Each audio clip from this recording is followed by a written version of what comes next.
Puji Tuhan. Shalom. Untuk seluruh umat yang dikasihi Tuhan. Sekali lagi shalom. Shalom. Mana suaranya? Shalom. Shalom. Selamat sore, Tuhan Yesus memberkati. Saya percaya Bapak Ibu Saudara datang membawa sukacita yang besar di hadapan Tuhan. Kita naikkan syukur, kita siap terima janji Tuhan. Yang sepakat berikan tepuk tangan bagi Tuhan kita yang luar biasa. Yang sepakat boleh berikan katakan amin. Haleluya. Mari kita bangkit berdiri, Bapak Ibu Saudara, sambil berikan tepuk tangan yang terbaik bagi Tuhan kita yang luar biasa. Kita percaya kasih Tuhan melimpah di tempat ini. Di tahun yang baru, kita terima kegirangan di hadapan Tuhan. Yes. Haleluya.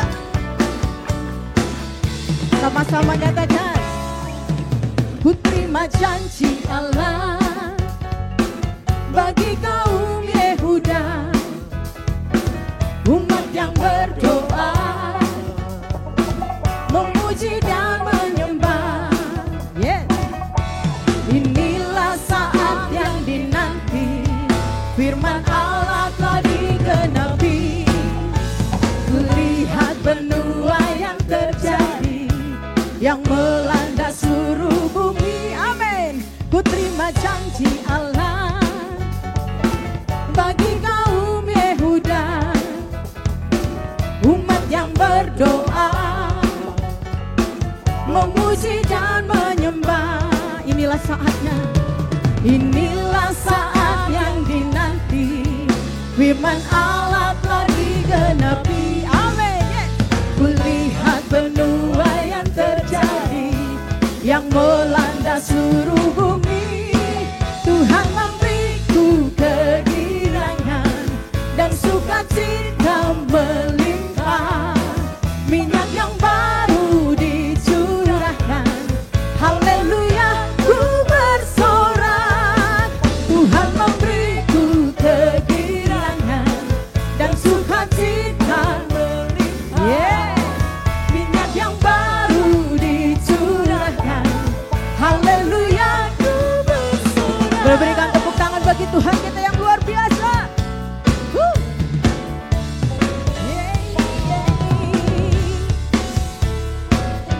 Kita sama-sama terima janji Allah di tempat ini. Katakan, ku terima janji Allah bagi kaum Yehuda, umat yang berdoa, memuji dan menyembah. Katakan umat Tuhan, inilah saat yang dinanti, firman Allah telah digenapi. Yes.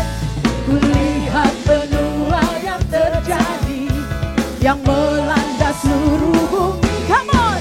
Tuhan memberiku kegirangan dan sukacita. Oh, oh. Minyak yang baru dicurahkan, haleluya, ku bersorak. Tuhan memberiku kegirangan dan sukacita. Oh, oh. Minyak yang baru dicurahkan, haleluya, ku bersorak. Kita percaya minyak baru Tuhan curahkan di tempat ini, yang membawa mujizat kuasa Tuhan di tempat ini. Yang sepakat boleh berikan tepuk tangan bagi Tuhan. Yes. Haleluya. Boleh berikan tepuk tangan yang terbaik bagi Tuhan. Ekspresikan sukacita di hadapan Tuhan. Sama-sama katakan, yeah. Tuhan memberiku kegirangan dan sukacita melimpah. Minyak yang baru dicurahkan,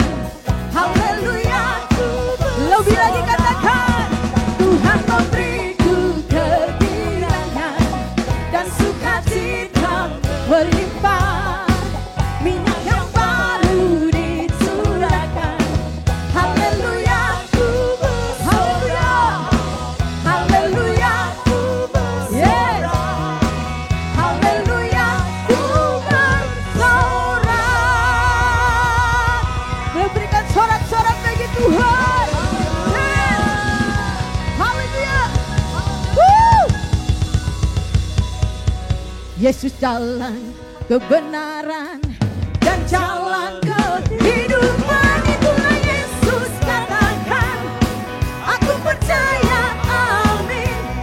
Oh, di dalam namanya ada keselamatan kekal.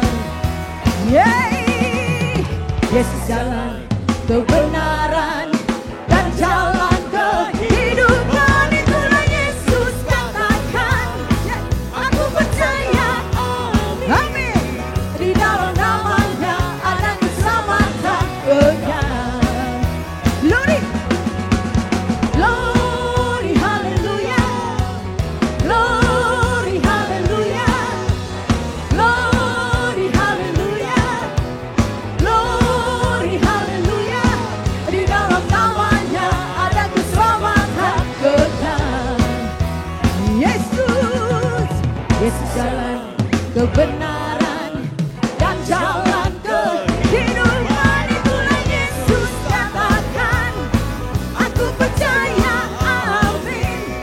Oh, di dalam namanya ada keselamatan kekal. Katakan umat Tuhan dengan mantap. Yesus jalan. Yes. Amin. Woo. Yeah. Aku percaya, amin. Oh, di dalam namanya ada keselamatan kekal. Glory, haleluya. Glory, haleluya. Kita lambaikan tangan sama-sama, katakan. Glory, haleluya. Glory, haleluya. Di dalam namanya ada keselamatan kekal. Yesus jalan kebenaran dan jalan kehidupan. Itulah Yesus katakan, aku percaya, amin. Oh, di dalam namanya ada keselamatan kekal. Glory, haleluya.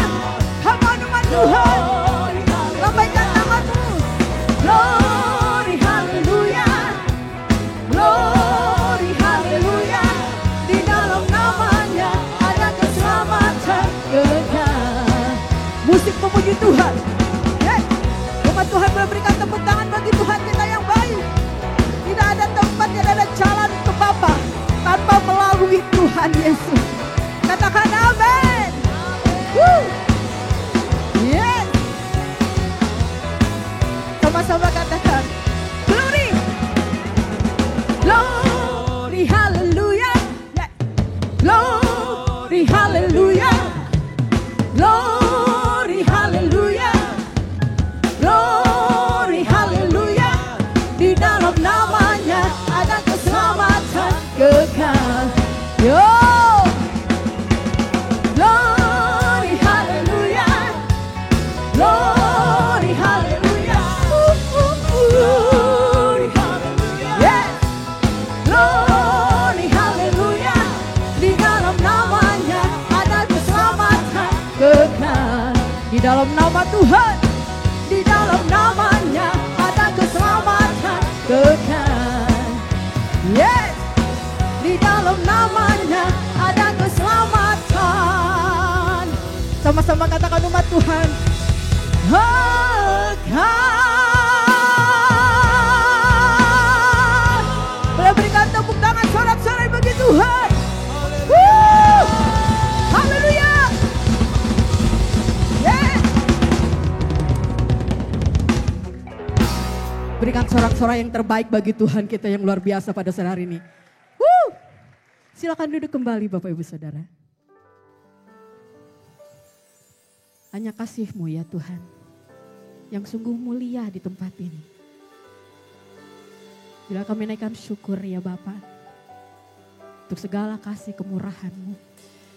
Kau yang terbaik ya Bapa. Shikaralabaya, syakaralabaya. Shikararabalabaya.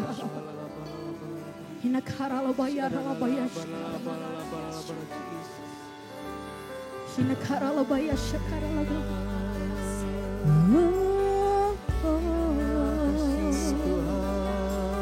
Yesus, terima kasih Tuhan, kami naikkan syukur buat kebaikan-Mu, kasih-Mu Tuhan, anugerah-Mu terus Tuhan limpahkan. Syanalah ya dalam-Mu, kami angkatkan suara kami menyembah-Mu Tuhan. Syanalah ya dalam-Mu,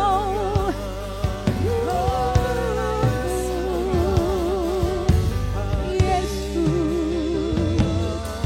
Kami percaya Tuhan, kasih-Mu melimpah di tempat ini. Kami percaya kuasa-Mu ya Tuhan.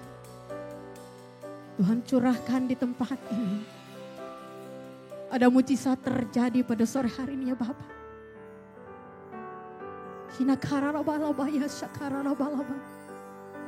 Hinakaralabaya shikaralabaya ralabalaba. Haleluya.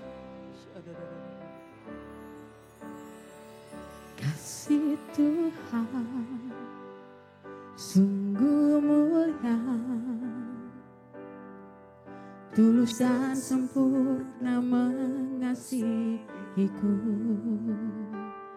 Pengorbanan di Kalvari sungguh berharga, Kau tebus dosaku. Terpujilah Tuhan Yesus, ditinggikan di atas pujian. Dari dalam lubuk hatiku, ku sujud dan berterima kasih. Hanya kasih Tuhan yang tidak bersyarat. Kasih Tuhan tak bersyarat, tak seperti keintaian ada di dunia, selalu memberi lebih dari yang layak ku terima di hidupku. Terpujilah Tuhan Yesus, ditinggikan di atas pujian. Dari dalam lubuk hatiku, ku sujud dan berterima kasih. Terpujilah Tuhan Yesus, Engkau ditinggikan ya Bapa di atas setiap pujian umat-Mu. Amin. Dari dalam lubuk hatiku, ku sujud dan berterima kasih. Kita katakan sama-sama, kasih Tuhan sungguh mulia. Kasih Tuhan sungguh mulia, tulus dan sempurna Tuhan mengasihi kami. Amin. Pengorbanan di Kalvari sungguh berharga, Kau tebus dosaku. Terpujilah Tuhan Yesus, ditinggikan di atas pujian. Dari dalam lubuk hatiku, ku sujud dan berterima kasih. Terpujilah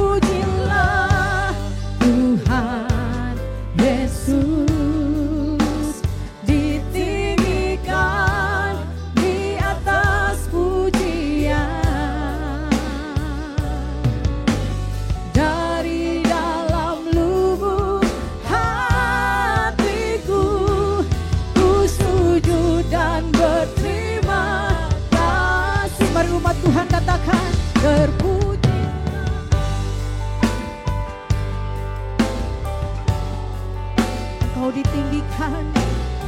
Amin.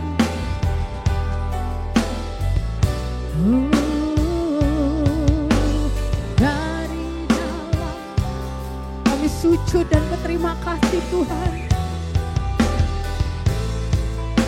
Amin. Oh, terpujilah Tuhan Yesus, ditinggikan di atas pujian. Dari dalam lubuk hatiku, ku sujud dan berterima kasih. Kita angkat tangan kita tinggi-tinggi dan katakan, terpujilah Tuhan Yesus, ditinggikan di atas pujian. Dari dalam lubuk hatiku, ku sujud dan berterima kasih. Oh, terpujilah Engkau yang ditinggikan. Bila karana bala-bala ya bala-bala karana bala ya sendaya. Dari dalam lubuk hatiku, ku sujud dan berterima kasih. Katakan, dari dalam lubuk hati kami Tuhan.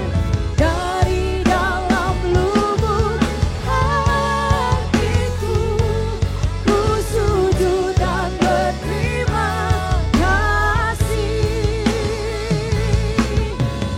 Dari dalam lubuk hatiku, ku sujud dan berterima kasih.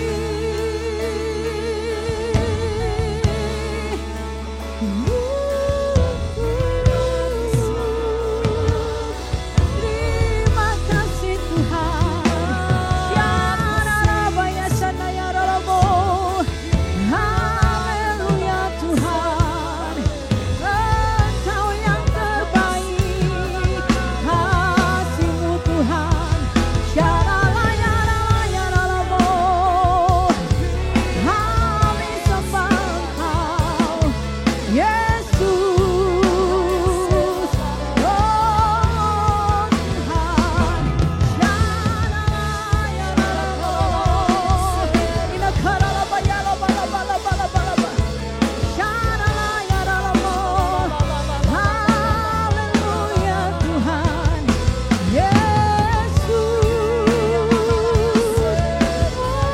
Tuhan. Haleluya. Syaralamaya sande. Haleluya Tuhan. Terpujilah Engkau, terpujilah Tuhan di atas pujian kami. Syaralabaya shandayaralamu. Shikaralabaya shandayaralamu.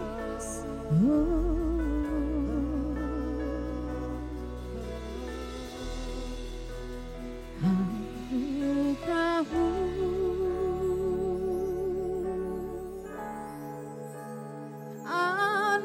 anugerah-Mu,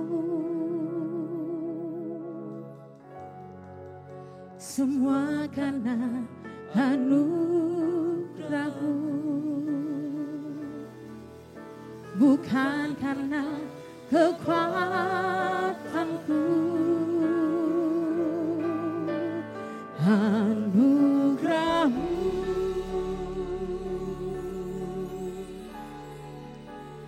anugerah-Mu Tuhan,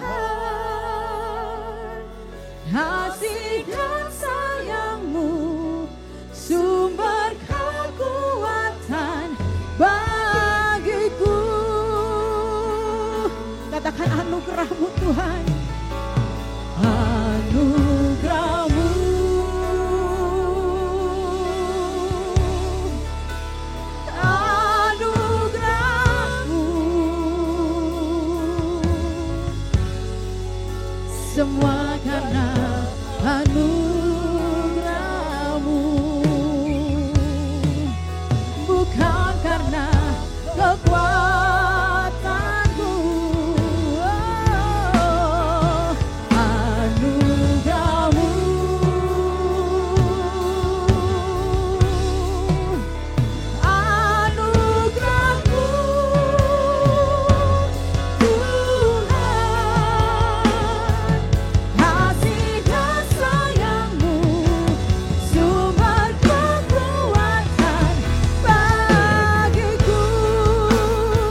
Umat Tuhan katakan anugerah-Mu. Anugerah.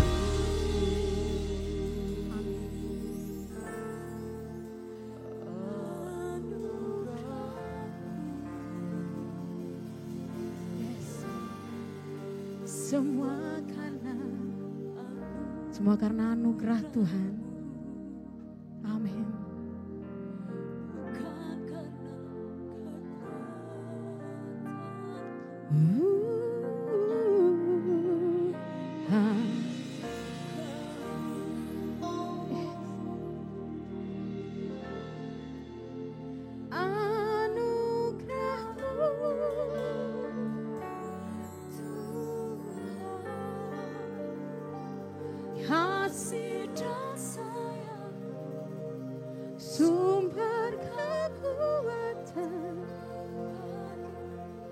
Katakan sekali lagi dengan sepenuh hati kita.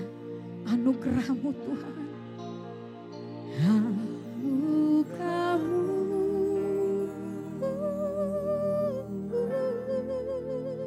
Anugerah-Mu Tuhan. Semua karena anugerah-Mu. Bukan karena kekuatanmu.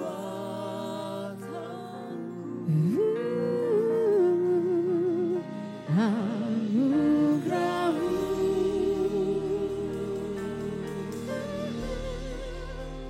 Anugerah-Mu Tuhan. Kasih dan sayang-Mu sumber kekuatan bagiku. Anugerah-Mu Tuhan. Anugerah-Mu.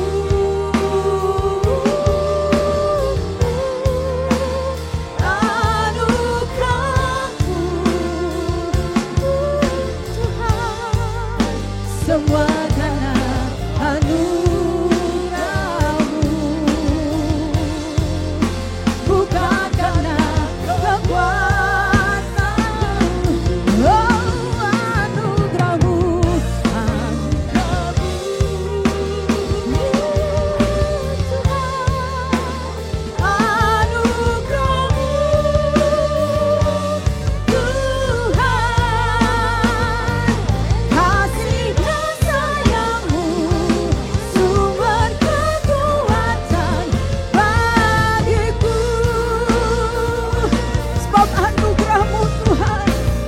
Anugerah-Mu.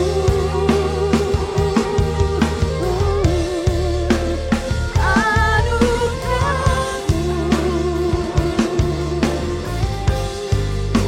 Semua karena anugerah-Mu. Bukan karena kekuatanmu. Oh, anugerah-Mu.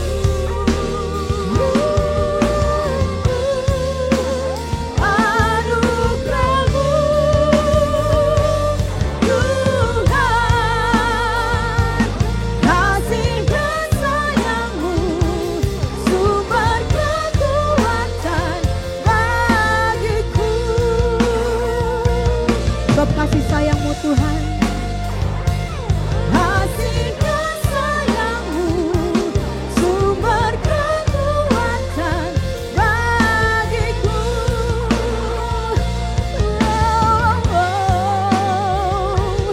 Kasih dan sayang-Mu sumber kekuatan bagiku.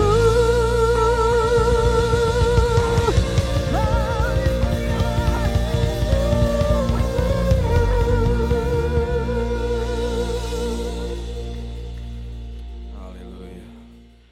Bapa yang baik, terima kasih Tuhan buat apa yang sudah terjadi, apa yang sedang terjadi, dan apa yang akan terjadi. Karena kami tahu Tuhan, Tuhan adalah pakarnya yang senantiasa merangkaikan segala hal yang baik dan Tuhan selalu berikan untuk kami. Itu sebabnya pada hari ini Tuhan, sama seperti Paulus katakan, kami justru bermegah ketika ada masalah karena kami tahu Tuhan di pihak kami. Kami mengucap syukur ketika kami menatap masa depan karena kami tahu masa depan kami memiliki pengharapan yang tidak pernah mengecewakan. Ajari kami Tuhan supaya senantiasa kami bertumbuh di dalam kasih karunia Tuhan, supaya kami tidak kehilangan pegangan atau tidak kehilangan arah. Itu sebabnya Roh Kudus yang berbicara. Roh Kudus berikan panduan dalam langkah hidup kami. Kami sambut Tuhan, firman kebenaran, hanya di dalam nama Tuhan Yesus, Juru Selamat kami yang agung. Kami berdoa dan mengucap syukur, kita sama-sama katakan. Amin, amin, amin, haleluya, amin. Silakan duduk. Shalom. Oke, kita buka sama-sama dari Yohanes pasalnya yang ke-10, ayatnya yang ke-10. Ini sebuah ayat yang sangat populer, yang seringkali mungkin sudah sering kita baca. Selamat tahun baru semuanya. Kalau udah Februari udah gak boleh ngomong selamat. Kalau Januari masih oke. Oke. Saya mengucap syukur bisa ke sini, belum pernah ke sini sebelumnya. Saya sering ke Bandung karena mertua saya tinggal di Bandung. Jadi istri saya orang Bandung asli. Saya mengucap syukur bisa ada di depan Bapak Ibu sekalian. Dan saya terus berdoa karena kita barusan membuka sebuah pintu di tanggal 31 Desember, tulisannya 2024. Dan kita nggak tahu ujungnya seperti apa. Waktu kita buka, seperti biasa perjalanan kita nggak tahu ujungnya, arahnya kemana dan lain sebagainya. Bahkan nanti di tanggal 14 Februari juga kita nggak tahu akan terjadi apa. Tetapi satu hal yang saya bisa pastikan, kalau kita berdoa, nanti Tuhan yang pilih pemimpin yang tepat bagi bangsa ini. Jadi tugas kita berdoa, minta hikmat Tuhan, jangan debat kusir. Seringkali kita debatnya lebih parah daripada mereka debat di TV. Terus semua orang kalau mau pemilu jadi so tahu, semuanya kayak seolah-olah kenal orang dalam. Hargai opini orang. Terus kalau nggak setuju udah nggak apa-apa, nyantai aja. Sampai pada leave group, ampun deh. Yang udah leave group balik lagi minta maaf ya. Sayangkan hubungan terpecah belah gara-gara berantem, gara-gara ini. Tenang aja, tanggal 14 nanti Tuhan yang pilih. Karena gereja berdoa. Buktinya sekarang sampai hari ini Indonesia jaya dan hebat kok. Karena Tuhan. Karena anak-anak Tuhan berdoa. Jadi untuk nanti berikutnya ya udah pasti Tuhan tolong lah ya. Jadi tugas kita minta hikmat Tuhan aja ya. Saya terus terang nih sampai hari ini saya belum tahu siapa yang saya mau pilih. Nanti tanggal 14 saya tahu, nanti Tuhan yang kasih tahu ya. Oke, Yohanes 10 ayat 10. Pencuri datang hanya untuk mencuri dan membunuh dan membinasakan. Aku datang supaya mereka mempunyai hidup dan mempunyai dalam segala kelimpahan. Seringkali yang saya paling gak suka adalah kalau ayat ini mulai dimutilasi dan kemudian dimulai dijelaskan secara salah. Karena dikatakan kelimpahan itu adalah sesuatu yang terlihat di luar. Kelimpahan itu adalah sesuatu yang harta, jabatan, status, ketenaran, dan bahkan uang. Dan ini makin diperparah karena pengajaran seperti begini akhirnya diterima sama jemaat dan akhirnya banyak orang ikut Tuhan, bertransaksi dengan Tuhan. Tanpa dia sadari Tuhan jadi dewa, bukan jadi Tuhan atas hidupnya. Itu sebabnya banyak orang yang beragama Kristen. Orang Kristennya sedikit. Saya ulang ya, kalau belum ngopi lewat tuh barusan. Orang yang beragama Kristen itu lebih banyak daripada orang Kristen. Orang beragama Kristen itu adalah orang yang terjebak di dalam prinsip agamawi. Dia tidak sadar bahwa kekristenan adalah sebuah hubungan. Yesus datang gak pernah bawa agama. Dia datang bawa sebuah hubungan yang sangat manis buat manusia. Kita gak mengecap kemanisan hubungan itu karena kita terjebak di dalam ranah agama. Orang Kristen itu artinya pengikut Kristus. Dia menggali, dia mengejar, dia terus mau tahu hatinya Tuhan Yesus. Hidupnya merdeka. Orang yang terjebak di dalam agama Kristen, dia berpikir kalau saya datang ibadah, selesai doa berkat, ibadah selesai. Betul, ibadah selesai di gedung gereja. Tetapi ketika saya keluar meninggalkan gedung gereja, saya paham yang gerejanya saya, ini gedungnya. Jadi dimanapun saya injak kaki saya, tempat itu berubah jadi tempat ibadah. Karena saya gerejanya. Itu baru pemahaman yang benar. Karena dulu perjanjian lama, semua kalau ketemu Tuhan di sebuah tempat. Dimulai dari mezbah, bait Allah 1 dan 2, bahkan sebelumnya ada tabernakel Musa, kemah Daud dan seterusnya. Tiba-tiba di Matius 12, Yesus bilang begini, sebentar lagi ada yang melebihi bait Allah. Mereka bingung. Melebihi bait Allah. Ada bait Allah kedua didirikan sama Zerubabel, direnovasi sama Herodes. Megahnya luar biasa. Markus 13, dicatat lagi. Yesus keluar dari bait Allah. Dia bilang gini, bentar lagi nih semua tembok-temboknya hancur, rontok, dibuang ke bawah. Bapak Ibu kalau ke Israel, di luar tembok Yerusalem tuh masih ada tuh bekas-bekas daripada bait Allah yang kedua. Semua ini dipertajam sama Paulus. Tubuhmu adalah bait Roh Kudus. Nah, karena pengertian kita tidak mengerti tentang ini dengan benar, akhirnya waktu kemarin COVID banyak orang mengatakan begini, gereja tutup. Bukan, yang tutup gedungnya.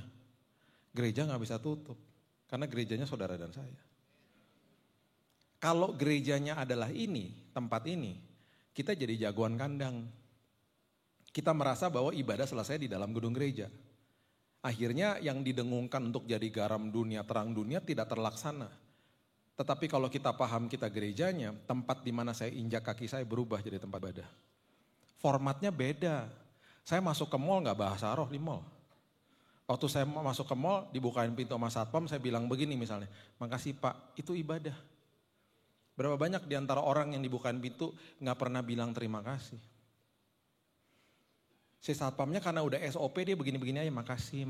Giliran tiba-tiba saya bilang terima kasih sama dia kaget sendiri, iya pak. Gitu. Gak tahu mungkin takut juga ngeliatin bentuk saya kayak begini gitu ya. Petugas toilet coba, dia kan cuma ngangguk-ngangguk, makasih. Saya dalam hati juga suka rasa aneh sih ya, petugas toilet abis saya pakai toilet kan saya ngotorin toiletnya dia. Makasih udah dikotorin toilet, seolah-olah gitu ngomongnya. Makasih. Gak pernah ada yang tegur. Bahkan beberapa kali saya stop, saya kasih tip. Karena di dalam firman Tuhan dikatakan begini, kalau engkau berbuat baik dan orang itu gak bisa balas, hatimu dibuat berbahagia. Bahagia banget hati saya. Dan gak perlu juga ada yang tahu kan. Bahagia banget, masuk ke dalam rumah juga gitu. Kenapa? Kalau kita ngerti soal ini, itu namanya hidup kita berkelimpahan soalnya di dalam sini. Kita menerima kebaikan Tuhan, akhirnya kita bisa memberikan yang terbaik. Karena seringkali kita bingung didengungkan dari atas mimbar nih, contoh ya. Seringkali di dalam ibadah-ibadah, di dalam gedung gereja, kita dikasih tahu begini dari atas mimbar. Ayo berikan yang terbaik. Kita mikirnya apa? Nyanyi, dengerin khotbah, nyatet mungkin, kasih persembahan, dengerin pengumuman, perjamuan kudus, pulang, doa berkat, selesai udah. Saya udah berikan yang terbaik. Betul, sah-sah aja. Tapi kalau cuman kita berikan terbaik hanya di tempat ini, kita gak memberikan terbaik di rumah, kita bukan jadi gereja. Harusnya apa? Gereja itu adalah kita kan, eklesia, orang-orang yang dipanggil keluar. Fungsinya apa? Jadi garam sama jadi terang. Salah satu fungsi garam, ini contoh aja misalnya. Salah satu fungsi garam adalah buat nagih. Karena kalau makan keripik asin coba, gak bisa stop kan, terus gitu. Harusnya garam tuh buat nagih, kehadiran kita buat nagih. Jadi harusnya waktu kita pulang ke rumah, semua keluar kamar menyambut kita. Karena kita nagih, keberadaan kita buat nagih. Kalau kita pulang ke rumah semua kabur masuk kamar, berarti kita kopi pahit. Jadi kalau mau tanya sama diri sendiri, memvalidasi diri sendiri, lihat aja kayak gitu deh. Jadi prinsipnya adalah saya mau jadi termostat bukan jadi termometer. Kalau termometer berarti suhunya segitu saya ngikut termometer kan. Kalau termostat enggak. Kita pegang remote AC, nih panas banget sih, gue jadi 16 derajat, pencet 16 derajat, termostat. Kondisi lagi panas, kita buat dingin, kondisi dingin kita hangatkan. Termostat. Berarti apa? Jadi orang yang tepat bagi orang lain. Hidupnya jadi kado bagi orang lain. Gak pernah nuntut lagi. Kenapa? Karena saya gerejanya. Jadi berkatnya. Coba contoh misalnya. Kita kalau lihat gedung gereja, kotor misalnya. Kita kan gak suka. Ini siapa sih kok gak diberesin sih gitu. Kita pengennya gedung gerejanya rapih seperti begini. Tetapi kenapa bait Allah yang sebenarnya yaitu diri kita masukin sampah, ayo. Kita gak beres-beres, kita gak detox dalam sini. Makanya banyak orang terjebak yang diberesin cuma di luarnya. Pakaiannya rapih, cara nyapanya juga santun misalnya. Tapi dalamnya gak diperbaiki, padahal yang di dalam sini harus diberes-beres. Harus dirapihin. Ketika orang gak lihat, nonton pornografi, masukin sampah. Mata rohaninya gak dijaga. Dan seterusnya dan seterusnya. Indonesia menempati urutan nomor 1 2023. Jangan bangga dulu nomor satunya apaan. Nomor 1 orang-orang di depan sosmed per hari 5 jam. 5 jam bayangin. Kalau 5 jam baca firman sih gak apa-apa, 5 jam baca status orang. Ngeliatin status, makanya banyak orang bangun pagi tangannya gini-gini kan. Bukan nyari istri, cari suami, enggak. Nyari HP. Istri suami kagak ada, bodo amat. HP mana? Buka HP langsung ngeliatin status kemarin, kenapa baru yang like 1 ya? Enggak penting banget coba. Makanya tahun 2020, lagi malam-malam, saya habis ngomong gini nih sama gereja ya. Ini hari Minggu nih. Baru negor jemaat paginya di gereja. Ayo baca firman ya, baca renungan harian. Malam-malam. Lagi ngambil air dari kulkas jam 11 malam mau balik ke kamar. Tiba-tiba ada suara begini, Bill tulis renungan harian. Hah? Tulis renungan harian? Sampai saya taruh tuh gelasnya di meja. Jam 11 malam keras banget suaranya. Tulis renungan harian. Kayak gimana? Ya tiap hari kamu tulis renungan, kamu posting. Kan susah Tuhan. Terus Tuhan bilang, kan suara saya. Ya tapi kan gak audible. Tuhan kan gak duduk depan saya terus ngomong depan saya. Kan saya harus merenungkan firman. Iya bagus kalian kamu tambah belajar, tambah dirimu supaya kamu tambah belajar tiap hari. Nggak bisa ngeles. Masuk kamar, sayang Tuhan suruh aku tulis renungan harian. Bagus, saya dukung kata istri saya. Terus saya bilang gini, tapi abis saya tulis kamu ngedit. Nggak mau. Ya tadi bilang bagus, saya nggak mau ikut-ikutan. Katanya. Dia nggak bisa ngeles juga hari ini jadi editor. Dari tahun 2020 sampai hari ini udah 1.500 renungan harian saya tulis tiap hari. Dan itu gak mudah. Kalau mau lihat ada di YouTube, klik bagian community, itu ada tulisannya. Mau di-share, mau dibahas, mau dibagiin, terserah. Itu buat jemaat. Gak mudah. Hari-hari seperti begini masih oke lah ya. Hari-hari Minggu coba.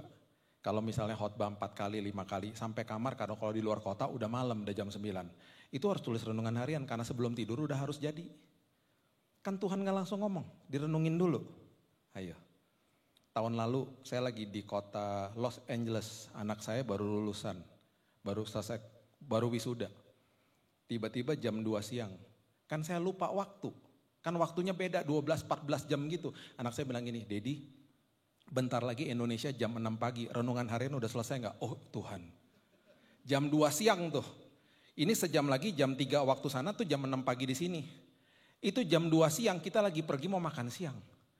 Karena renungan harian belum dibuat, saya duduk di trotoar buat renungan harian. Tuhan buruan ngomong, saya kelaparan Tuhan.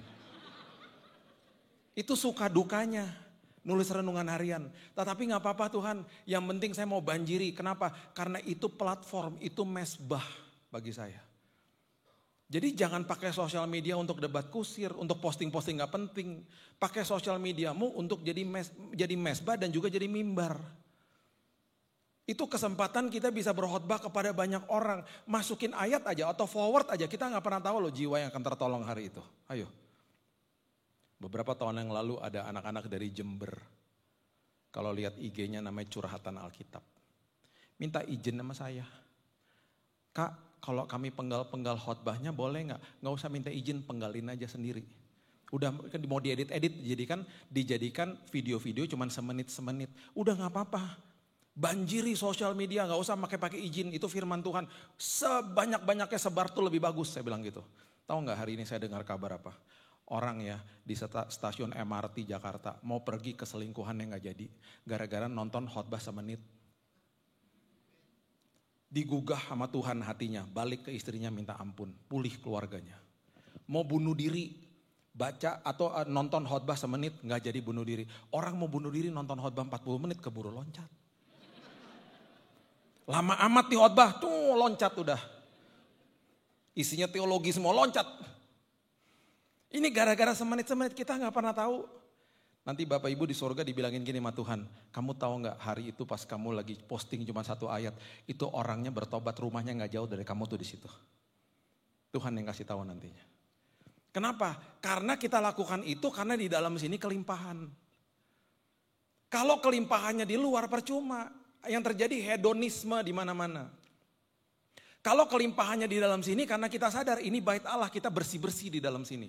Akhirnya kelimpahannya dikasih apa? Damai sejahtera, sukacita, hikmat, pertumbuhan rohani. Bahkan Petrus mengatakan begini, supaya kamu tidak tersesat dan kehilangan pegangan, bertumbuhlah di dalam kasih karunia. Gak ada Injil kemakmuran. Kasih karunia dan pengenalan akan Tuhan. Bukan di dalam agama Kristen. Itu sebabnya saya selalu, prinsip saya begini, saya menghormati agama Kristen. Hormati tata ibadah, sinode denominasi hamba Tuhan. Tetapi jangan dikultuskan, kejar Yesusnya. Jangan kultuskan hamba Tuhan, jangan mentang-mentang orang berdiri di atas mimbar sini. Semua yang atas ini berarti lebih dekat sama Tuhan, karena kita tempatnya di atas. Jangan. Ada kemungkinan yang dekat sama Tuhan duduk di situ. Yang di sini dosanya belum ketahuan aja. Jadi jangan kultuskan nama Tuhan. Jangan dikit-dikit minta doain dong gitu. Minta doain gak apa-apa, gak masalah. Saya juga butuh didoakan. Ya tapi jangan dikit, tolong doain dong Pak. Kenapa? Anak saya cepat kuliah. Ya doa aja sendiri. Pak doain dong Pak, kenapa? Biar anak saya cepat dapat jodoh. Ini yang paling parah ya. Udah mau boarding. Di pintu boarding 3 orang lagi tuh saya kasih boarding pass. Tiba-tiba dong. Pastor Billy, iya. Boleh doain? Doain. Sekarang? Iya. Di mana? Di sini. Mau boarding loh. Sini. Terus saya tanya, saya pikir penting banget. Doain apa? Gak tahu, terserah pastor aja. Ya ampun. Saya pikir emergency, saya mau berobat, pastor saya lagi sakit apa. Terserah aja. Ya ampun, ya kita berdoa lah. Maksudnya gini loh. Tapi by the way lama-lama saya charge ya. Saya kadang-kadang ngerasa kayak dukun tuh gak. Doain dong gitu. Gini loh, kita nih punya roh yang membangkitkan Kristus di dalam kita sama loh. Jadi kekuatan kuasa tuh yang Tuhan berikan tuh sama kita porsinya. Sekarang kita mau aktifkan atau tidak, itu aja. Jadi jangan pernah berpikir bahwa yang berdiri di mimbar lebih besar kuasa dari saya. Enggak, sama aja. Kita kakak beradik di dalam keluarga besar Allah. Bapaknya satu. Jadi konyol banget kalau misalnya adik saya datang ke saya ngomong gini. Bil, bilangin sama papa mama dong aku pengen banget makan roti yang aku suka itu. Tolong beliin dong gitu. Yang ngomong aja sendiri. Terus dia bilang apa? Enggak kan kamu lebih deket sama orang tua. Itu kayak gitu tuh. Jadi jangan mengkultuskan orang. Saya nih ya, hanya penyampai kabar keselamatan sama kabar baik, that's it. Bukan mediator, mediatornya Yesus. Berdoa di dalam nama Tuhan Yesus, ada kuasa. Tuhan yang menyembuhkan saya dari kanker, adalah Tuhan yang sanggup menyembuhkan siapapun yang sedang sakit. Karena Bapak kita sama. Nah itu sebabnya malam hari ini saya mau bagikan ini loh. Kita masuk ke dalam tahun yang baru kan. Kita gak bisa lihat ujungnya seperti apa. Kita gak bisa berjalan kalau ikut Tuhan dengan mata jasmani, gak bisa. Kita harus sadar bahwa tiap hari Tuhan bukain mata rohani saya. Supaya saya melihat keindahan Tuhan. Itu maksudnya. Nah masalahnya adalah kita akan terus terpengaruh sama mata jasmani. Ada seorang bapak-bapak buta diantar ke panti jompo sama keluarganya. Digandeng sama petugasnya. Diajak jalan ke kamarnya dia, kan buta soalnya. Selama perjalanan si petugas ngomong gini, "Om, kamarnya Om bagus banget. Kalau nanti dibuka jendelanya Om, itu ada danau depannya. Udah gitu kamarnya Om dicat pakai warna pastel. Bagus kamarnya Om." Si Om lagi jalan ngomong gini, "Oh iya ya bagus ya," gitu. "Loh Om, kan kita belum nyampe di kamar. Kok Om udah bisa bilang bagus? Mau nyampe di kamar atau belum kan saya gak bisa lihat." Gimana sih? Saya bisa bilang bagus karena saya lagi ngebayangin apa yang kamu barusan ceritakan kepada saya. Saya lagi bayangin di sini sama di hati saya. Iya bagus. Harusnya hari ini kita menatap masa depan, kita bilang apa? Tuhan, masa depanku indah. Berdasarkan firman Tuhan. Janji firman Tuhan yang ada 7.000 lebih yang diberikan bagi saya. Masa depanku indah Tuhan, bersama Tuhan. Harusnya gitu. Mulai melatih supaya mata rohaninya dibuka tiap hari. Ketika mata rohaninya dibuka, akhirnya kita bisa lihat hal-hal kecil yang ada di samping kanan kiri kita tiba-tiba jadi indah. Saya waktu di kamar rumah sakit saya bilang ini, Tuhan bukain mata rohani saya. Supaya saya lihat kebaikan Tuhan dari hal-hal kecil yang ada di sekitar saya. Tiba-tiba kelihatan, dibukain satu-satu. Dan itu yang terindah akhirnya. Bisa lihat kemuliaan Tuhan dari hal-hal kecil. Seorang pemain biola namanya Joshua Bell. Dia hebat main biola kalau konser jutaan. Satu hari di sebuah kota di Amerika, dia iseng-iseng di pagi hari, dia pakai topi, dia turun ke stasiun kereta di bawah tanah. Dia main biolanya. Biolanya dari tahun 1700, makanya konsernya mahal. Orang mau lihat biolanya, mau lihat dia jago banget main biolanya. Dia katakan apa? Orang lalu lalang di depannya dia. Ribuan turun naik kereta, gak ada yang tahu itu dia. Tiba-tiba ada satu orang ibu yang perhatikan terus mulai begini. Joshua, iya. Dia nonton konser Joshua Bell 45 menit gratis. Karena dia tahu itu siapa. Dia kasih tip $20. Seringkali ya, karena kita terkesima sama masalah dan lain sebagainya, kita gak sadar Tuhan selalu hadir.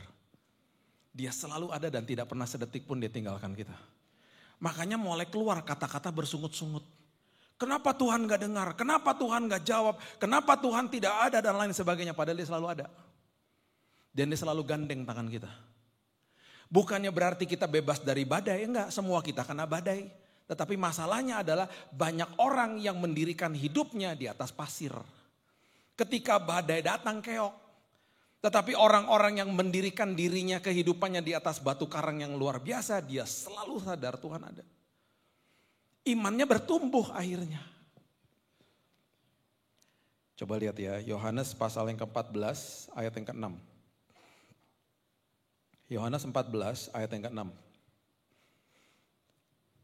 Ini kalimat yang sangat populer lah. Akulah jalan, kebenaran, dan hidup. Ini dialog antara Yesus sama Thomas. Dia tahulah satu hari Thomas ini akan ragu-ragu tentang kebangkitan dia. Akulah jalan, kebenaran, dan hidup. Jadi gini, perhatikan nih baik-baik. Tuhan bilang begini sama anak-anaknya termasuk kita. Nah ini masuk jalan sini. Kita akan berteriak, ujungnya gak kelihatan. Jalan apaan tuh? Udah percaya sama saya, masuk jalan sini. Kita kan mau pasti, kita mau kepastian. Udah buka mata rohanimu, jalan sama saya. Nanti di tengah jalan kamu akan menemukan kebenaran. Ketika kamu menikmati kebenaran, di ujung daripada itu kamu akan hidup dan hidupmu di dalam kelimpahan, kepuasan yang luar biasa. Itu maksudnya, jalan, kebenaran, dan hidup. Sama dunia dibalik Bapak Ibu. Hidup, kebenaran, dan jalan. Saya mau hidup sesuai sama keinginan saya, baru nanti saya akan benarkan apa yang saya mau hidupi, baru saya cari jalannya.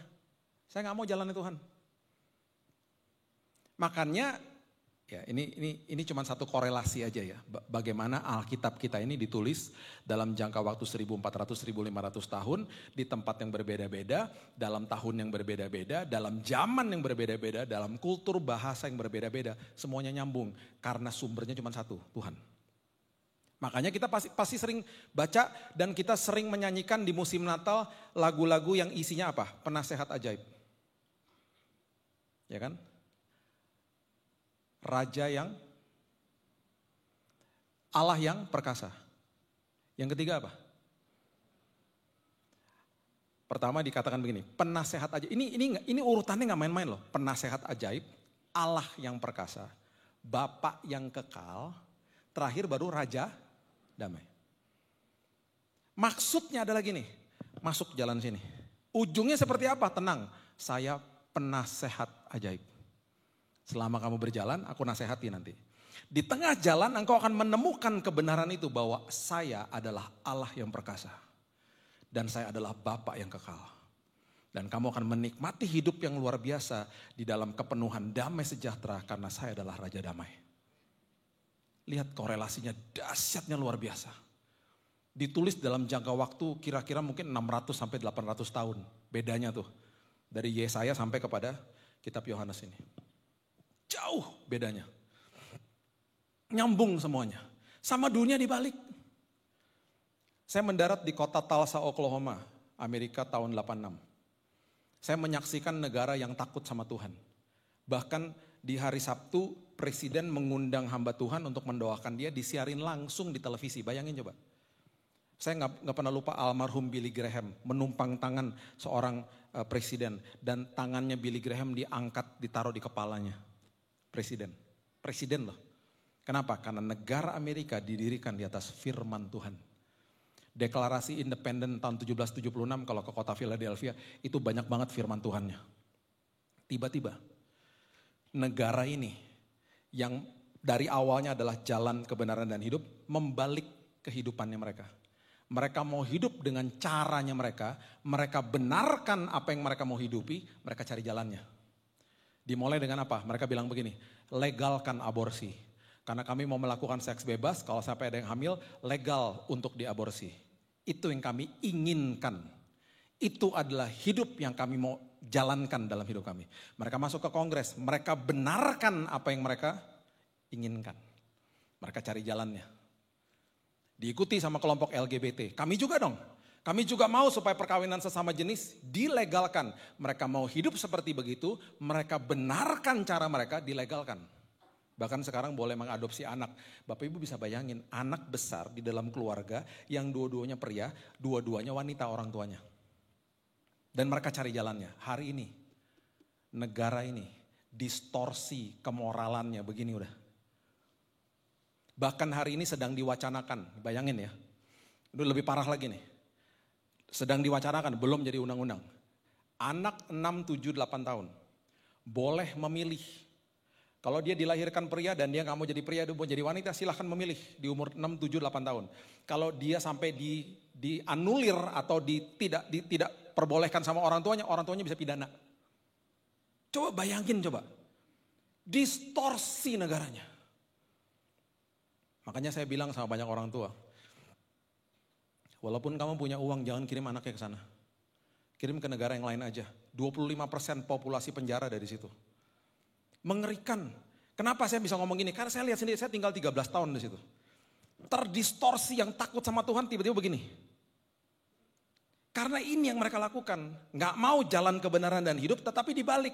Hidup kebenaran baru cari jalannya. Dan itu, ya oke puji Tuhan lah kita nggak lakukan itu di sini. Ya kita masih ada benteng-benteng yang luar biasa dari teman-teman dari agama Muslim gitu ya. Dari NU dan lain sebagainya, saya percaya nggak akan masuk lah ke Indonesia. Saya percaya itu LGBT walaupun udah deket ya, dari Australia, Taiwan, nggak akan masuk sini lah. Kita harus mengucap syukur buat itu. Ya, nilai-nilai itu nggak akan bisa tembus lah, karena ini negara beragama. Jadi perhatikan ini baik-baik, bagi kita anak-anak Tuhan, di dalam kehidupan rohani kita, seringkali kita akhirnya keok, depresi, stres, karena kita nggak mau masuk ke dalam jalan itu. Dan akhirnya kita mau cari jalan sendiri. Dan akhirnya kita mulai gugur imannya satu-satu. Saya kasih 4 level dengan cepat aja ya. Level paling bawah. Tidak lihat, tidak percaya. Itu lumrah sebenarnya. Nggak lihat Tuhan, nggak percaya. Terjadi sama siapa? Raja Ahaz.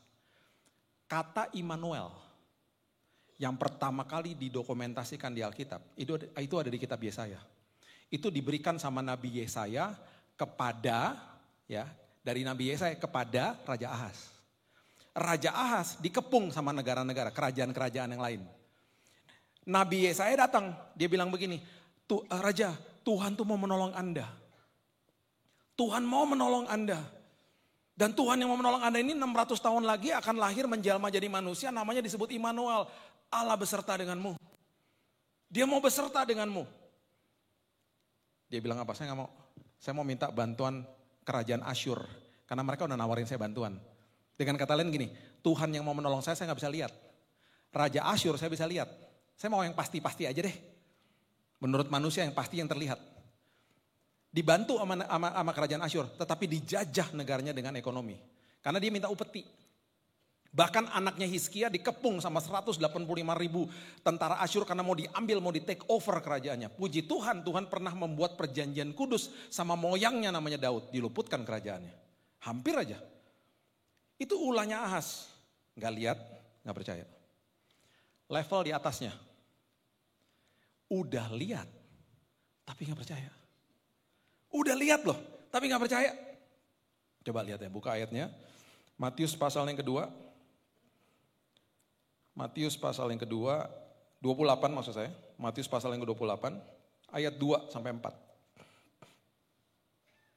Matius 28 ayat 2 sampai 4. Maka terjadilah gempa bumi yang hebat sebab seorang malaikat Tuhan turun dari langit, datang ke batu itu, menggulingkannya lalu duduk di atasnya. Wajahnya bagaikan kilat, pakaiannya putih bagaikan salju.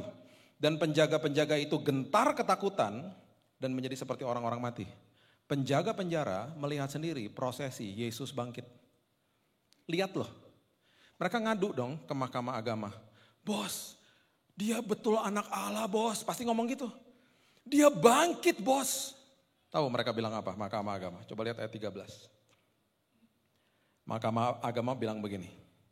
Kamu harus mengatakan bahwa murid-muridnya datang malam-malam dan mencurinya ketika kamu sedang tidur. Kebohongan ini Alkitab mencatat masih dipercaya sampai hari ini. Makanya kalau kita ke Israel nggak sampai 5% percaya Yesus. Udah lihat, nggak percaya. Sampai hari ini yang melakukan hari Sabat secara letterlek dengan pengertian perjanjian lama masih banyak. Berapa tahun lalu kalau nggak salah, kami ada di Nazaret. Ada seorang teman-temannya kami yang ada di sana, orang Yahudi, keluar dari rumahnya karena itu musim panas. Dia mencari temannya untuk masuk ke dalam rumahnya untuk pencetin tombol AC. Karena itu hari Sabat. Mencet tombol AC aja nggak boleh. Terus saya bilang gini, kalau dia gak ketemu temannya gimana? Ya kepanasan di dalam rumah. Jadi tombol AC di depan mata nggak boleh dipencet karena hari Sabat. Nanti malam kalau dia kedinginan, dia cari lagi temannya keluar. Tolong matiin dong. Kalau masuk ke lift, semua tombol udah nyala. Karena gak boleh pencet tombol lift. Jadi semua lantai berhenti. Itu dilakukan sampai hari ini. Dan itu cikal bakalnya dari kebohongan-kebohongan ini. Bayangin udah dapat berita yang otentik diubah jadi hoax. Gak lihat, tidak percaya. Udah lihat, masih gak percaya. Level di atasnya. Lihat dan percaya. Lumrahlah. Lihat percaya, siapa? Thomas. Makanya Yesus bilang begini, Yohanes pasal yang ke-20, ayat yang ke-29. Yohanes 20 ayat 29. Karena engkau telah melihat aku, maka engkau percaya. Udah lihat, percaya. Kalimat berikut ini adalah kalimat untuk kita semuanya. Yesus katakan begini, berbahagialah. Ini kalimat ini adalah kata makarios atau diberkatilah. Mereka, diberkatilah kita semua yang duduk di tempat ini. Yang tidak melihat Yesus secara fisik. Namun hari ini kita percaya. Kita diberkati semuanya. Kita bilang sama Tuhan, Tuhan aku percaya berdasarkan firman-Mu. Dari kita lahir sampai nanti kita menutupkan mata, kita tidak akan pernah lihat Yesus secara fisik. Dan kita diminta percaya untuk masuk ke dalam jalan itu. Bapak Ibu diminta percaya dengan mendengar khotbah dari suara hati Tuhan yang disuarakan lewat mulutnya seorang Billy Lantang. Seorang manusia yang sama seperti Bapak Ibu sekalian. Bapak Ibu diminta percaya ketika nanti sampai rumah baca firman Tuhan. Bapak Ibu diminta percaya ketika dengerin YouTube atau apapun sosial media yang mendengar khotbah misalnya. Kita diminta untuk percaya kepada Tuhan yang kita nggak lihat secara fisik. Tetapi justru ketika itu yang kita lakukan, perkara besar justru terjadi. Karena justru di saat seperti itu, dia menghormati, dia bahkan Alkitab mengatakan dia begitu heran dengan iman seperti begitu. Dan justru mujizat dinyatakan dalam hal-hal seperti itu. Itu yang terjadi sama perwira dari Roma, coba kita baca. Matius pasal yang ke-8 ayat yang ke-5. Matius 8 ayat yang ke-5. Ketika Yesus masuk ke Kapernaum, datanglah seorang perwira, ini perwira Romawi loh, bukan orang Yahudi. Ya, mendapatkan dia dan memohon kepadanya. Tuan, hambaku terbaring di rumah karena sakit lumpuh. Ia sangat menderita. Perhatikan ayat 7, Yesus bilang apa? Aku akan datang menyembuhkannya. Wow, Tuhan mau datang dan dia bilang aku akan menyembuhkannya. Wow, luar biasa, kepastian, betul. Tahu gak perwiranya ngomong apa? Karena dia biasa di dalam hierarki yang bagi dia itu bos gak usah datang lah. Dia udah kebiasaan begitu. Karena dia ada di dalam legions atau di dalam ranking perwira. Makanya dia bilang begini, ya, ayat 8. Tuan, aku tidak layak menerima Tuhan di dalam rumahku. Katakan saja sepatah kata, maka hambaku akan sembuh. Karena di dalam ranking saya begitu. Bos atau jenderal mengatakan apa, saya sampaikan, anak buah pasti ngikut. Dan terjadi pasti. Terus dia bilang, dia terusin lagi. Sebab aku sendiri ini seorang bawahan. Di bawahku ada pula prajurit. Jika aku berkata kepada seorang prajurit pergi, maka ia pergi. Kepada seorang lagi datang, maka ia datang. Ataupun kepada hambaku kerjakan ini, maka ia akan mengerjakannya. Setelah Yesus mendengar hal itu, perhatikan kalimat ini. Heranlah ia dan berkata kepada mereka yang mengikutinya, aku berkata kepadamu, sesungguhnya iman sebesar ini tidak pernah aku jumpai pada seorang pun di antara orang Israel. Dengan kata lain, hari ini di dalam konteks kehidupan kita, kita mengatakan begini, Tuhan, walaupun aku tidak lihat Engkau secara fisik, tapi aku percaya sama firman-Mu. Ketika aku sedang sakit hari ini, aku membaca Tuhan bahwa kesembuhan sudah diberikan ribuan tahun yang lalu. Aku gak mau minta-minta kesembuhan, aku percaya kesembuhan sudah aku terima hari ini Tuhan. Aku percaya pemulihan sudah aku terima hari ini Tuhan. Karena Kau katakan apa? Selesai di kayu salib. Sudah dimeterai Tuhan, selesai, aku terima Tuhan. Itu sebabnya di ayat yang ke-13. Firman Tuhan katakan, lalu Yesus berkata kepada perwira itu, pulanglah, jadilah kepadamu seperti yang engkau percaya. Jadilah kepada kita semuanya sesuai dengan iman kita. Apapun pergumulanmu hari ini, katakan, walaupun aku gak lihat, aku percaya itu sebabnya aku diberkati Tuhan. Itu artinya kelimpahan di dalam sini. Ketika di sininya limpah, luarnya akhirnya jadi pengelola yang hebat. Alkitab katakan kita masuk ke dalam dunia gak bawa apa-apa, pulang gak bawa apa-apa. Kita waktu masuk ke dalam dunia tidak berdaya, kita diseka, dimandikan, dikasihin baju. Waktu nanti kita meninggalkan dunia ini pun begitu juga. Kita dimandikan, dikasih baju. Di dalam dua event ini kita gak bisa komplain ketika dikasih baju. Seorang bayi gak akan bisa bilang begini, jangan yang ini dong bajunya jelek amat. Bisa menjerit susternya, ya anak kok bisa ngomong. Yang paling, tapi oke lah itu masih mendingan lah ya. Yang lebih parah kalau udah meninggal. Dimandikan, dikasih baju, tiba-tiba gini. Jasnya ganti bisa gak? Bubar yang melayat. Datang gak berdaya, pergi gak berdaya. Selama kita hidup semua yang nempel sama hidup kita itu titipan. Yang harus dikelola. Kita gak akan jadi pengelola yang hebat kalau di dalam sini gak kelimpahan. Kalau yang dikejar kelimpahan yang di luar untuk diperlihatkan kepada orang lain, kita justru adalah orang yang sangat miskin di dalam sini. Beberapa minggu lalu ada seorang kolektor Lego. Bagi saya mungkin terbesar lah di Indonesia. Saya suka main Lego soalnya. Jadi saya suka nonton YouTube-nya dia karena dia punya kota Lego di dalam rumahnya. Besar banget. Saya nggak tahu tuh mungkin di basement rumahnya, saya nggak tahu juga ya. Karena saya cuma lihat ketika masuk kameranya ada liftnya gitu ya, masuk ke besar. Saya tahu harga Lego lah. Kalau saya lihat ruangan itu ketika diliput gitu ya, itu MM-an lah untuk beli Lego doang. Bukan hanya itu, di lantai berapanya lagi dia kolektor sepatu. Mungkin 1000 kali sepatunya. Dan itu ruangan sepatunya itu ber-AC. Beberapa minggu lalu dia meninggal, serangan jantung. Masih muda. Sampai saya mikir gini, itu Legonya diapain? Sepatu-sepatunya siapa yang pakai? Gak salah ya, sah-sah aja orang suka-suka gitu gak apa-apa kok. Sah-sah aja. Mau koleksi, mau ada duitnya, enggak masalah. Cuman itu kehidupan, makanya Alkitab katakan umur manusia 70, kalau kuat 80. Lebih daripada itu bonus. Jangan stres gitu ngeliatin saya itu ayat Alkitab. Kok ngeliatinnya gini? Itu ada di Mazmur 90 ayat 10. Terus ayat 12-nya bilang apa? Ajari aku menghitung hari-hariku sedemikian supaya kau bertindak bijaksana. Langsung pada ngitung ya ampun tinggal sekian lagi. Tenang aja, nanti ya kalau kita udah sampai di kekekalan, ya kita diizinkan sama Tuhan untuk lihat hari-hari ini. Malu loh kalau banyak komplain. Karena cuma segini dibanding sama kekekalan nanti, ya enggak? Yuk hidup di dalam kelimpahan, kelimpahannya benar. Itu sebabnya mata rohaninya dibuka. Ya, saya belajar dari papa saya, mata rohaninya dibuka, melihat hal-hal baik, mengalami kelimpahan di dalam sini, akhirnya bisa memberikan kelimpahannya kepada orang lain.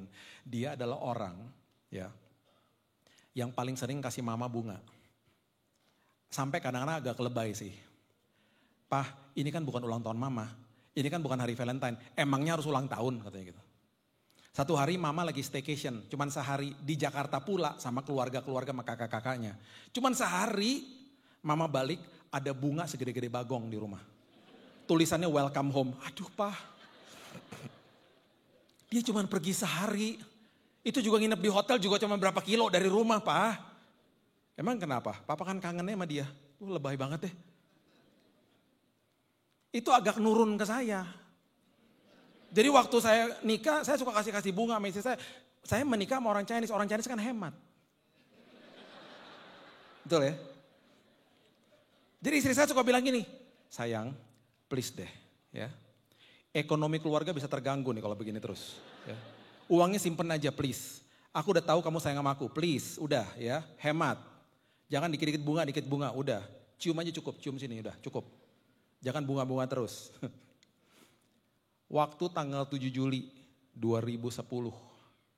Di sebelah rumah tuh ada kelompok sel. Seperti di sini cool ya. Kelompok sel di sebelah rumah papa mama tuh rumahnya kakaknya mama. Jadi tante saya. Setiap hari Rabu malam jam 7 tuh ada kelompok sel di situ.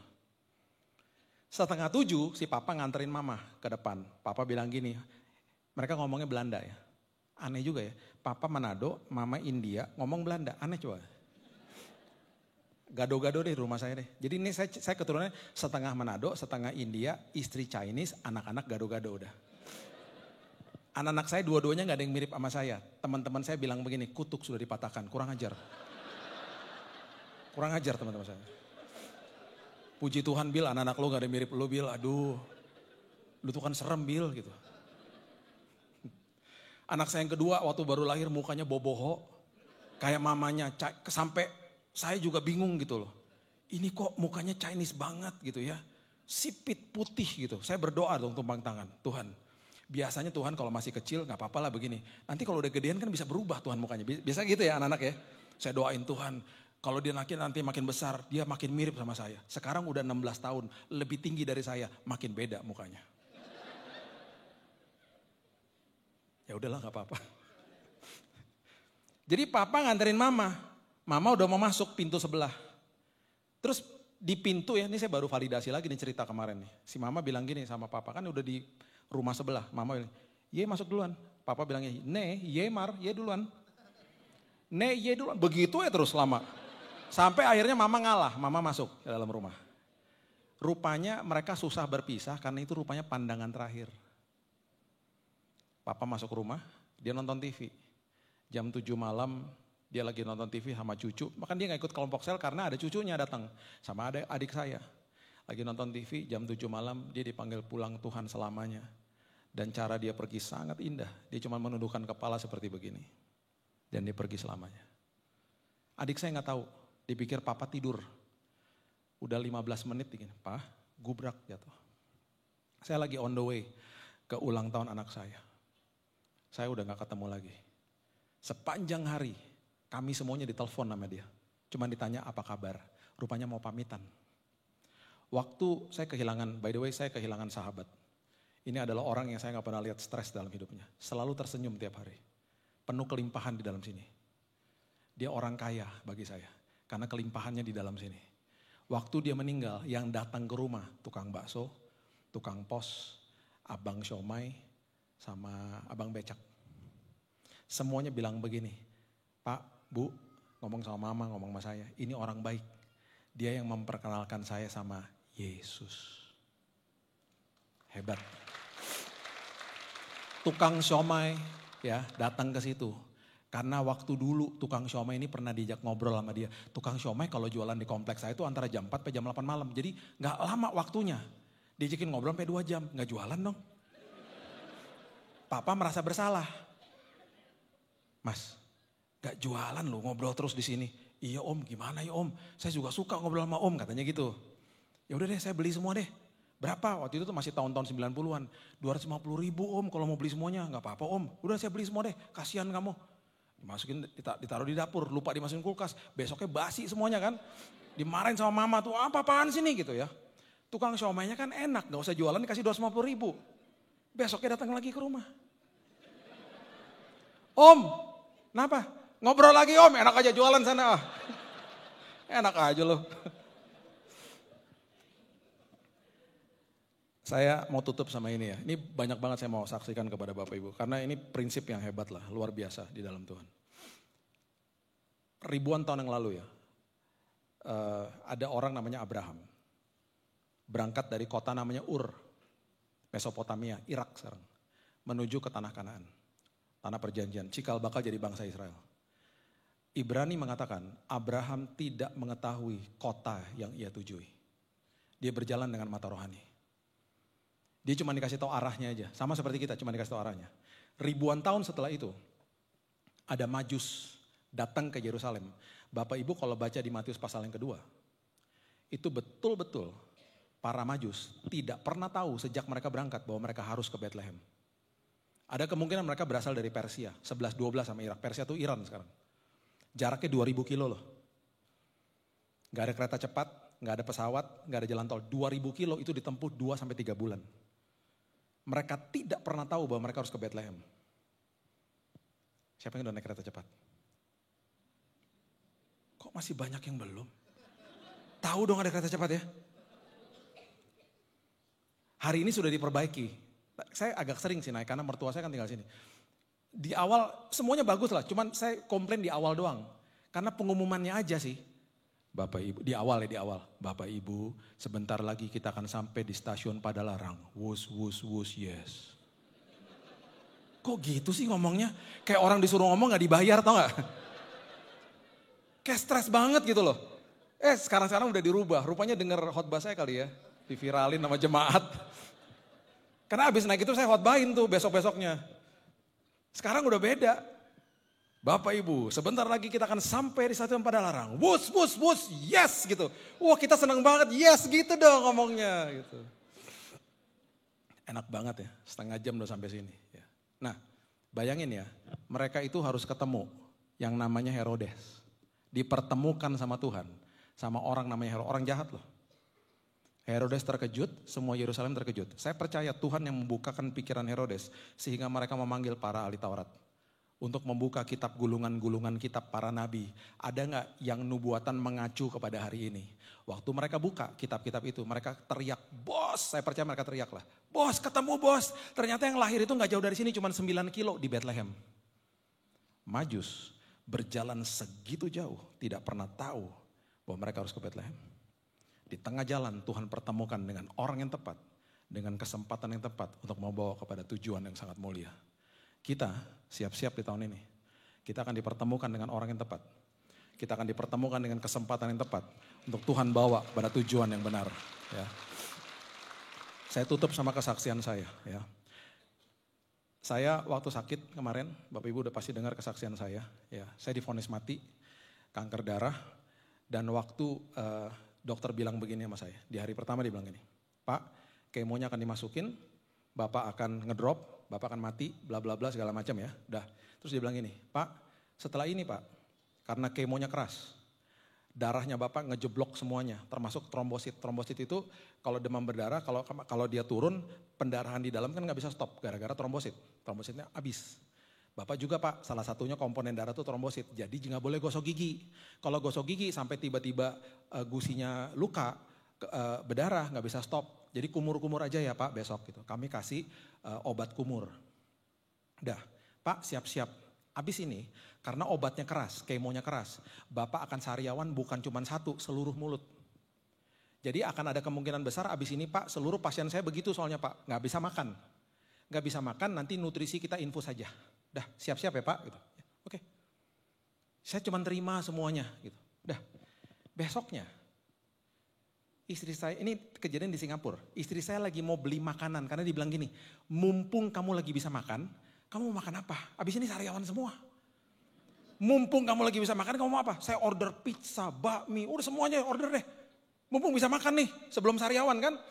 Es krim lah segala macam. Jadi dia keluar mau belanja makanan. Lagi dia keluar mau belanja makanan, dipertemukan sama Tuhan sama temannya. Temannya kaget. Ngapain lo Gap di sini? Si Billy kan lagi dirawat. Ya ampun kenapa gitu. Suami gue kena cancer bla bla bla ngobrol-ngobrol nih. Terus gimana? Oh dia lagi dirawat gini. Lo lagi mau ngapain? Mau beli makanan karena katanya dokter bentar lagi dia sariawan. Tahu nggak temannya bilang apa? Oh gitu.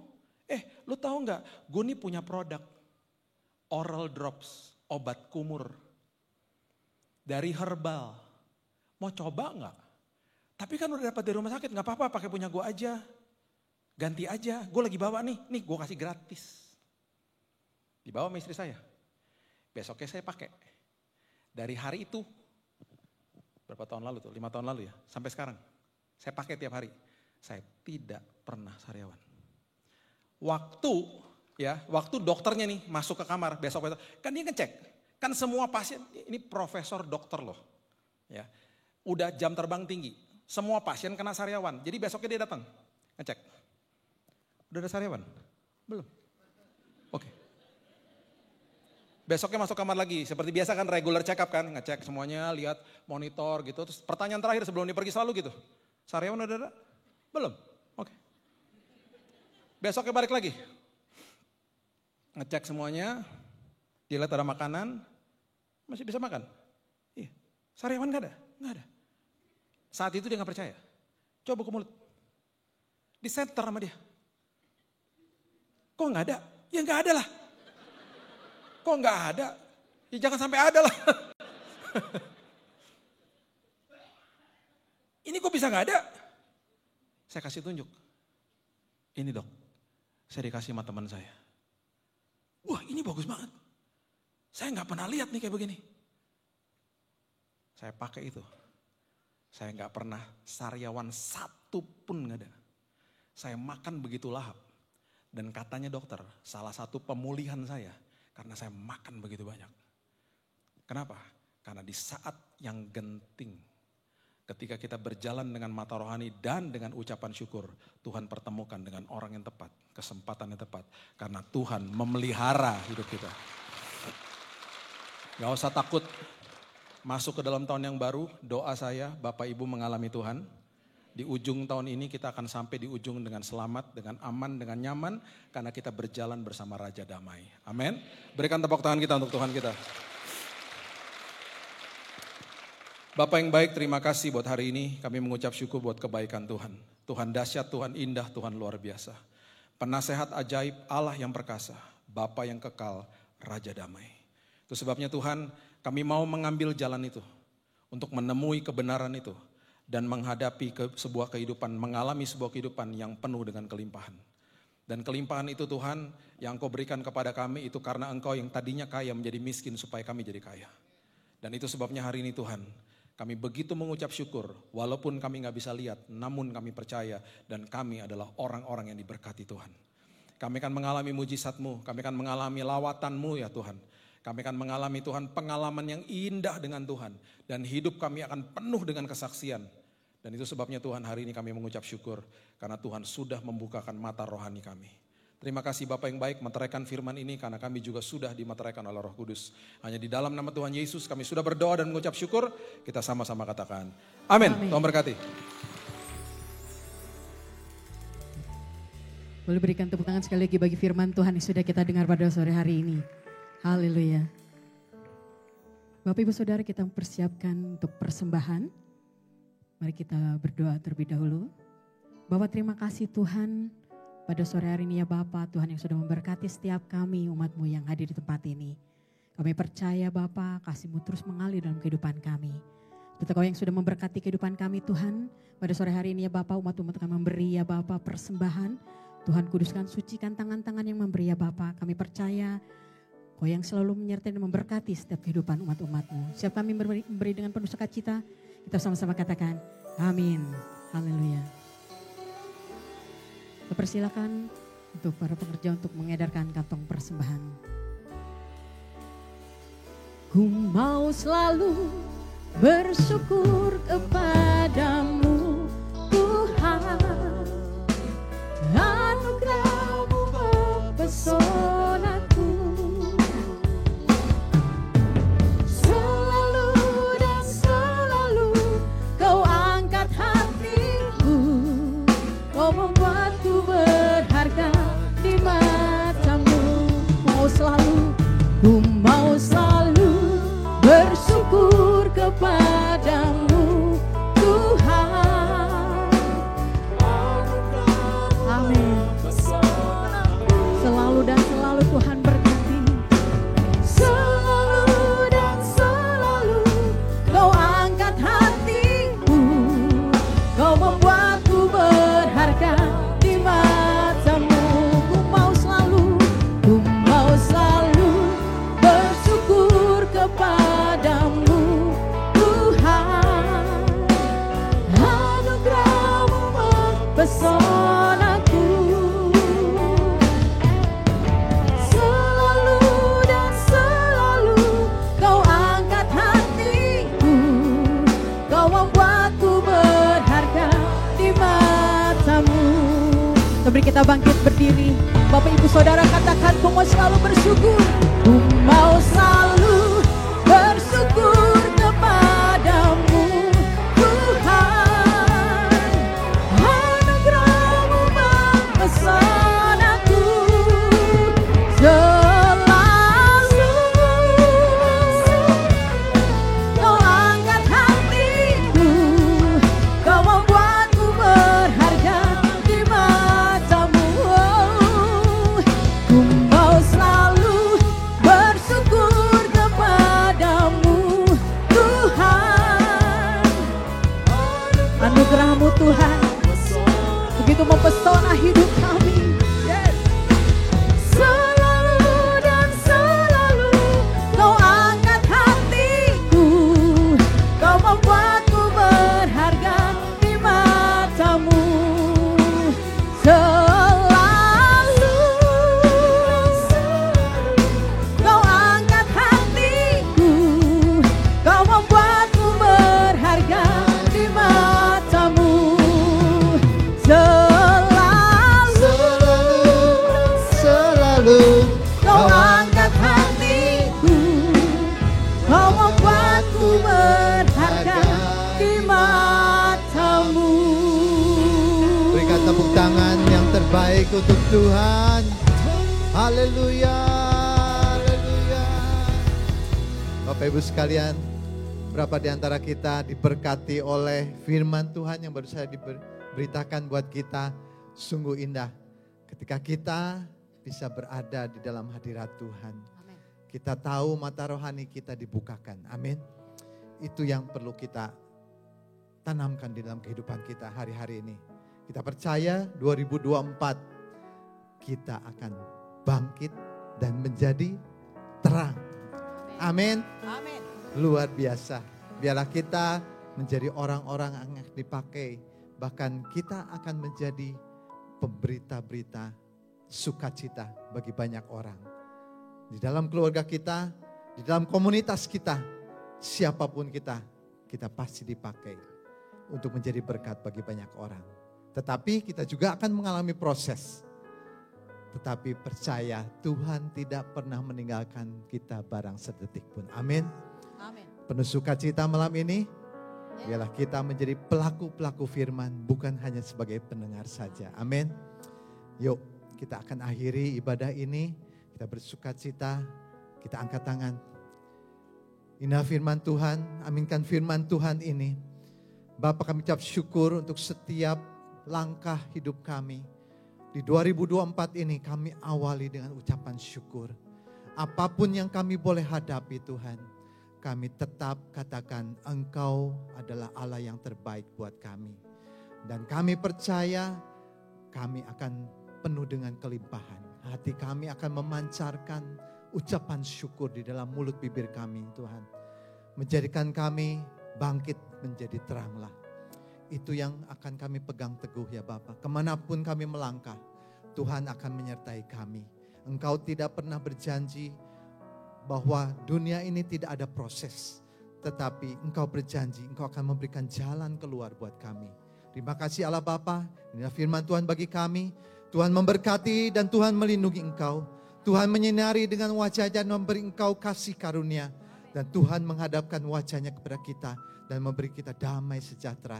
Jemaat terkasih, bawalah berkat kasih karunia yang berlimpah dari Allah Bapa di dalam cinta kasih putranya yang tunggal Tuhan Yesus Kristus. Serta persekutuan yang manis bersama dengan Roh Kudus akan membawa kami semua berjalan di dalam lembah, di dalam gunung, apapun yang kami hadapi. Mulai saat ini ada kelimpahan di dalam hati kami yang memancar keluar. Mulai saat ini sampai Maranatha Tuhan Yesus menjemput kami kedua kali. Bahkan sampai selama-lamanya. Yang menerima berkat Tuhan katakan bersama-sama. Amin. Penuh sukacita, haleluya, amin. Ku mau Selalu bersyukur kepada